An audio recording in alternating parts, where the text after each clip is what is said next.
اور جو بل ہوگا میرے آفس میں بھیج دیجیے گا. یہ پیسے کا رشتہ ہے. کتنے لوگ ایسے ہیں کہ باپ نے پڑھایا لکھایا اور لکھانے کے بعد جب وہ کسی پوسٹ پہ پہنچ گئے تو باپ کو حکم دے رہے ہیں کہ ابا جان آپ جو ہے کل سے یہ سرونٹ کوارٹر میں سوئیں گے. تو باپ روتا ہوا امام کے پاس آیا, امام سے کہنے لگا کہ آپ کا میرا بیٹا بھی آپ کا مقتدی ہے, میں بھی آپ کا مقتدی ہوں, میرے ساتھ یہ ماجرا ہو رہا ہے. بیٹے کو امام نے بلایا اور بلانے کے بعد کہا بیٹا آپ ایسا کیوں کر رہے ہیں؟ تو کہنے لگے کہ بھائی میں بہت زیادہ مصروف آدمی ہوں, مجھے پیسفل بہت اچھی سکون والی نیند چاہیے, میرے ابا کو کھانسی آتی رہتی ہے, اس لیے اب وہ سرونٹ کوارٹر میں سوئیں گے, میں اس پہ کمپرومائز کرنے کے لیے تیار ہوں. جس باپ نے اپنا پیٹ کاٹ کر بچے کو اس قابل کیا وہ باپ کے ساتھ یہ ماجرا ہو رہا ہے.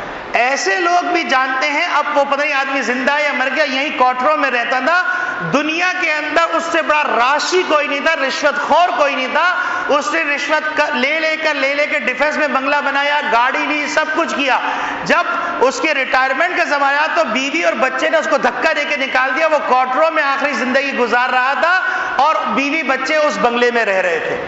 تو میرے عزیز